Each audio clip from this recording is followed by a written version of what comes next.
अग्नि फीनिक्स की आंख से एक गर्म आंसू टपका सीधे चमड़े के जूते पर गिरा। आदमी ने तुरंत जूता उठाकर देखा तो पाया कि जूते का तला भी जलकर छेद हो गया था। आदमी ने उसे दोष नहीं दिया, इस जलते आंसू ने उसे हैरान कर दिया। मरणासन्न अग्नि फीनिक्स को देखकर आदमी का दिल पिघल गया और उसने भारी बेड़ियां एक झटके में उतार दी। लोहे की बेड़ियों से मुक्त होते ही अग्नि फीनिक्स का शरीर तुरंत गर्म होने लगा और आग की लपटों से भर गया, जिससे उसमें फिर से जीवन आ गया। अग्नि फीनिक्स आकाश में उड़ गया, ऊपर चला गया। आदमी का धन्यवाद करने के लिए उसने आदमी के लिए एक गर्म इंद्रधनुषी पंख छोड़ दिया। उस आदमी ने राजा के आदेश का पालन करने से इनकार कर दिया। उसने अग्नि फीनिक्स को वापस नहीं पकड़ा। राजा ने उसे पकड़ लिया और फांसी पर चढ़ा दिया। राजा के आरोप सुनकर आदमी ने सफाई दी कि उसने अग्नि फीनिक्स को पकड़ लिया था, लेकिन बाद में उसे छोड़ दिया। आदमी के कहते ही दरबार में हलचल मच गई। जब किसी ने उसकी बात पर विश्वास नहीं किया तो आदमी ने वह पंख निकाला जो अग्नि फीनिक्स ने उसे दिया था। वह पंख बेकार लोहे की तरह मुड़ा हुआ और बेरंग था। राजा ने आदेश दिया कि आदमी का सिर काटकर दिखाया जाए। ठीक उसी समय जो पंख पहले बेरंग था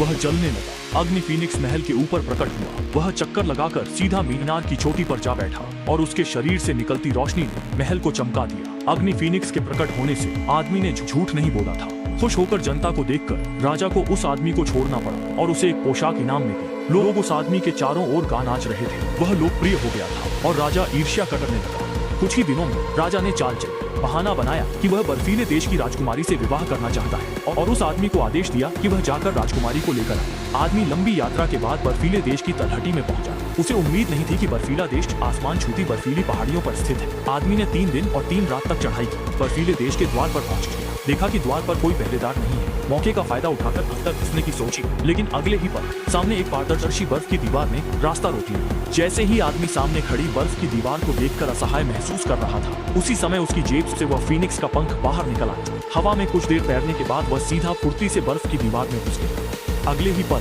मजबूत बर्फ की दीवार सीधे पिघल गई। बर्फ का पानी चारों ओर बिखर गया और एक भव्य क्रिस्टल महल आदमी के सामने प्रकट हो गया। जब उसने पीछे मुड़कर छोटे टट्टू को ढूंढा तो पाया कि उसके पीछे कुछ भी नहीं था। छोटा टट्टू कहीं गायब हो गया था। उसे पता नहीं था कि छोटा टट्टू पहले ही पिघली बर्फ के पानी में बहकर पहाड़ के नीचे जा गिरा था। अच्छा हुआ कि उसके जूते बर्फीले पानी में जम गए, जिससे वह बड़ी मुसीबत से बच गया। आदमी नंगे पांव महल के अंदर गया। देखा वहाँ अनगिनत बर्फ के अधिकारी और राजकुमारियां थी। जैसे ही आदमी सोचकर परेशान था कि असली राजकुमारी को कैसे पहचाने, फीनिक्स के पंख ने पहले उसकी मदद कर असली राजकुमारी को ढूंढ लिया था। आदमी ने राजकुमारी को अपनी यात्रा का उद्देश्य बताया। आदमी की कोई बुरी मंशा नहीं है। राजकुमारी ने सतर्कता छोड़ दी। दोनों ने राजकुमारी के घाघरे की मदद से नीचे उतरना, लेकिन आदमी का शरीर भारी था, जिससे राजकुमारी का घाघरा फट गया। संतुलन खोने के कारण दोनों नीचे गिरने लगे। संकट की घड़ी में छोटे घोड़े ने समय रहते उन्हें पकड़ लिया, जिससे दोनों मांस के लोथड़े बनने से बच गए। जब लोगों ने देखा कि आदमी ने राजकुमारी को सुरक्षित महल वापस ला दिया तो जनता में उसकी प्रतिष्ठा बढ़ गई, जिससे राजा की जलन चरम पर पहुंच गई। राजा ने उसे एक और असंभव काम सौंपा। उसे रहस्यमय समुद्र में जाकर अत्याचार करने वाले विशाल व्हेल मार गिराने भेजा।